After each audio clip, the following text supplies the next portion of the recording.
Alhamdulillah nahmaduhu wa nasta'inuhu wa nastaghfiruh wa na'udzu billahi min shururi anfusina wa min sayyiati a'malina may yahdihillahu fala mudilla lahu wa may yudlil fala hadiya lahu asyhadu an la ilaha illallah wahdahu la syarika lahu al-malikul haqqul mubin wa asyhadu anna sayyidana Muhammadan abduhu wa rasuluhu ila siratal mustaqim. Allahumma salli wa sallim wa barik wa karim ala sayyidina Muhammadin wa ala alihi wa ashabihi ajma'in. Amma ba'du fa ya ibadallah, usikum wa nafsi bi taqwallahi faqad faza al-muttaqun wa ahuthukum ala ta'atihi la'allakum turhamun. وقال الله تعالى في القرآن الكريم أعوذ بالله من الشيطان الرجيم بسم الله الرحمن الرحيم يا أيها الذين آمنوا اتقوا الله ولتنظر نفس ما قدمت لغد واتقوا الله إن الله خبير بما تعملون. Sadaqallahul azim wa nahnu ala dhalika masyahid wa syakirin walhamdulillahi rabbil alamin. Ma'asyiral muslimin, sidang salat Jumat yang dirahmati Allah.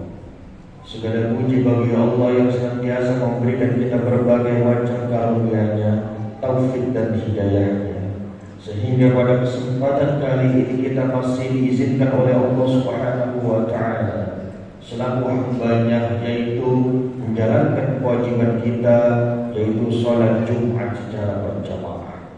Karena tidak lain dan tidak bukan tujuan manusia diciptakan oleh Allah Subhanahu wa taala adalah untuk mengabdi, untuk menyembah hanya kepadanya. Wa ma khalaqtul jinna wal insa illa liya'budun. Tidaklah Aku menciptakan jin dan manusia illa kecuali liya'budun, hanya menyembah Allah Subhanahu wa taala. Salawat berangkaikan salam tercurah kepada manusia termulia baginda Nabi Muhammad sallallahu alaihi wasallam, kepada para keluarga dan seluruh para sahabat-sahabatnya. Mudah-mudahan dalam yaumil kiamah nanti kita mendapatkan syafaatul husna dari baginda Rasulullah sallallahu alaihi wasallam. Amin ya rabbal alamin. Ma'asyiral muslimin, sidang salat Jumat yang dirahmati Allah, khatib berwasiat khususnya kepada pribadi khatib sendiri dan umumnya kepada seluruh jamaah untuk meningkatkan kualitas keimanan dan ketakwaan kita kepada Allah Subhanahu wa taala. Kenapa takwa menjadi rukun khutbah? Karena takwa adalah menjadi modal untuk kita hidup bahagia di dunia dan juga bahagia di akhirat. Selamat di dunia, terlebih selamat di akhirat. Dan takwa ini juga yang kemudian menjadi hadiah bagi orang-orang yang kemarin telah menjalankan ibadah puasa.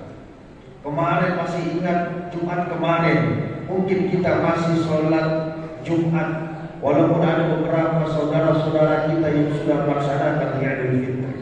Tapi pada umumnya sholat Idul Fitri dilaksanakan pada hari Sabtu kemarin. Artinya ini adalah Jumat pertama di bulan Syawal. Kemarin kita masih menjalankan ibadah puasa Ramadan. Sekarang kita menjalankan ibadah puasa sunnah Syawal. Baru kemarin kita Ramadan, tapi sekarang Ramadan telah berlalu. Pertanyaannya, apakah pendidikan takwa sudah ada di dalam diri kita? Padahal janji Allah, siapa yang menjalankan ibadah puasa, maka hadiahnya adalah menjadi muttaqin la'allakum tattaqun, menjadi pribadi yang bertakwa. Pertanyaan yang mendasar, setelah Ramadan kemarin, apakah kita sudah menjadi pribadi yang bertakwa atau justru malah kita jauh dari kriteria orang-orang yang bertakwa? Ma'asyiral muslimin sedang sholat Jumat yang dirahmati Allah. Di dalam Al-Quran paling tidak ada 3 ciri orang yang bertakwa. Yang pertama ciri orang yang bertakwa dijelaskan di dalam Al-Quran adalah alladzina yu'minuna bil ghaib. Orang yang bertakwa adalah orang yang beriman. Alladzina yu'minuna bil ghaib, orang yang beriman kepada hal yang gaib. Surga itu gaib, malaikat itu gaib, dan puncak dari kegaiban adalah Allah Subhanahu wa taala. Alladzina yu'minuna bil ghaib berarti bisa dimaknai adalah beriman kepada hal yang gaib, dan puncak dari kegaiban adalah Allah Subhanahu wa taala. Apakah dalam hidup ini kita sudah beriman dengan sungguh-sungguh kepada Allah Subhanahu wa taala? Dari sekian banyak nama Allah Subhanahu wa taala, Allah punya nama yang pertama Al-Basir, yaitu Maha melihat. As-Sami, Maha mendengar. Kalau kemarin ibadah puasa, ibadah Ramadan mendidik kita untuk menjadi hamba yang selalu merasa diawasi oleh Allah Subhanahu wa taala. Bayangkan, makan yang seharusnya halal menjadi haram, minum yang seharusnya halal menjadi haram. Kenapa? Karena minum yang haram adalah apabila belum masuk waktu maghrib. Itu semua kita laksanakan. Kita merasa selalu diawasi oleh Allah Subhanahu wa taala. Pertanyaannya setelah Ramadan, apakah perasaan itu masih sama? Apakah pendidikan puasa yang kemarin masih berbekas di dalam kehidupan kita? Apakah kita masih selalu merasa diawasi oleh Allah Subhanahu wa taala? Karena puncak dari beragama adalah ihsan. An ta'budallaha ka'annaka tarahu. Jika kalian menyembah Allah seakan-akan kalian melihat Allah. Wa illam takun tarahu, tapi kalau kalian tidak mampu melihat Allah, ingatlah sesungguhnya Allah yaraka, Allah melihat kita semua. Jika kita tidak mampu melihat Allah, maka pasti Allah melihat kita. Itulah puncak dari ibadah, selalu merasa diawasi oleh Allah Subhanahu wa taala. Apakah itu sudah ada di dalam diri kita? Apakah kita berbuat baik hanya ketika orang lain melihat, atau kita berbuat baik murni karena Allah Subhanahu wa taala? Apakah kita sholat karena Allah, ataukah kita sholat karena hal-hal yang lain? Ma'asyiral muslimin sedang sholat Jumat yang dirahmati oleh Allah. Jadi yang pertama adalah ciri-ciri orang yang bertakwa, dia beriman kepada Allah Subhanahu wa taala, dia selalu merasa diawasi oleh Allah Subhanahu wa taala. Lalu yang kedua,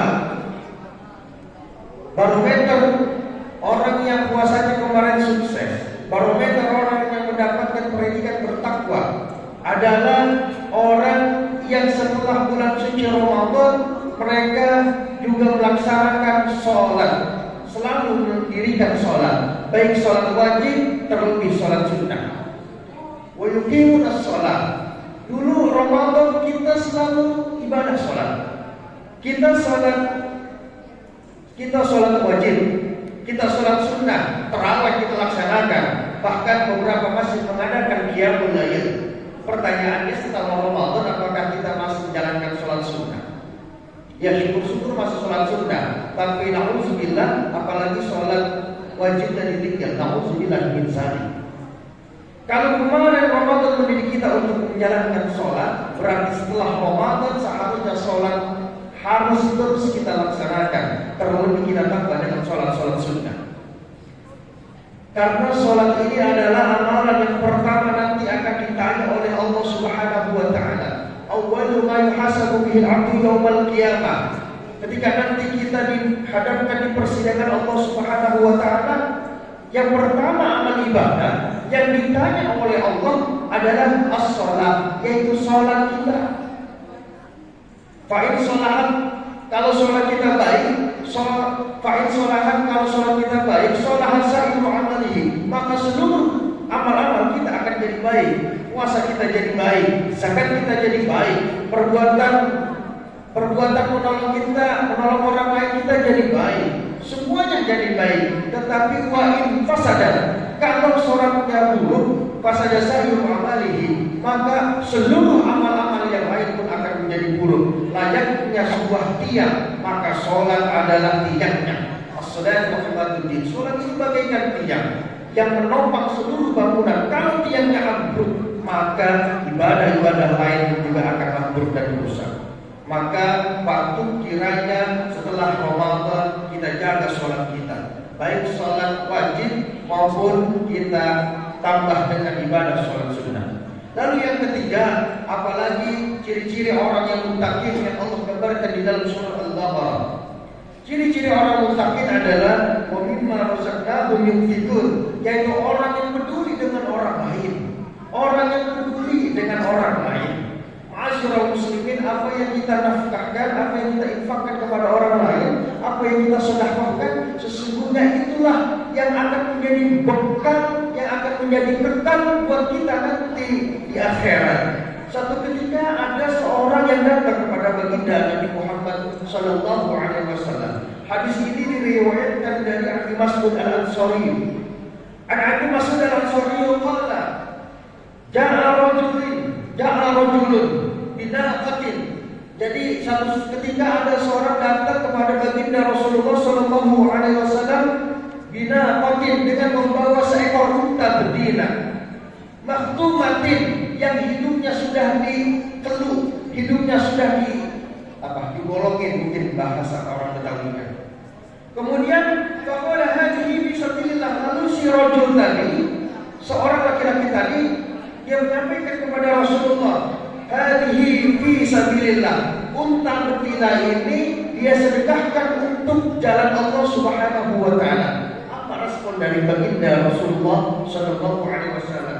Kata baginda Rasulullah sallallahu alaihi wasallam, laka biha yaumil qiyamah, unta ini untukmu nanti di hari kiamat, sab'umiati naqatin, akan dilipat gandakan menjadi 700 unta, 700 kali lipat. Kulluha, yang semua unta-unta tersebut, makhtumatun, yang semuanya sudah dikelut hidupnya. Bayangkan, orang menginfakkan hartanya satu, membawa unta di jalan Allah, kemudian Allah lipat gandakan menjadi 700 kali lipat. Jadi ma'asyiral muslimin, harta yang kekal adalah harta yang kita nafkahkan di jalan Allah Subhanahu wa taala. Harta yang kekal adalah harta yang kita sedekahkan. Mudah-mudahan pada momentum Syawal ini kita menjadi pribadi yang lebih baik lagi dari hari ke hari, kita menjadi golongan orang-orang yang muttaqin. Amin, amin ya rabbal alamin. Barakallahu li wa lakum fil Qur'anil 'azim. ونفعني وإياكم فيه من الآيات والذكر الحكيم وتقبل مني ومنكم تلاوته إنه هو السميع العليم. اللهم صل وسلم على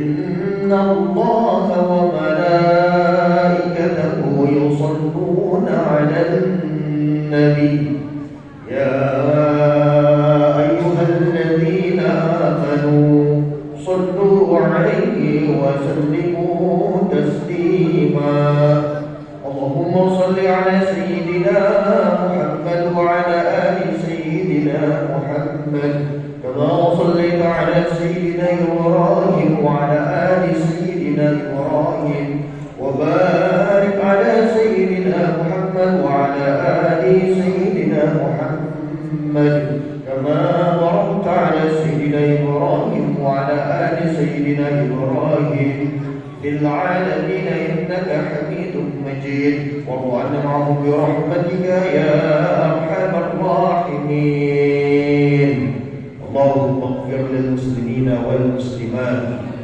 والمؤمنين والمؤمنات الأحياء منهم والأموات اللهم أعز الإسلام والمسلمين وأذل الشرك والمشركين وانصر عبادك الموحدين وانصر من نصر الدين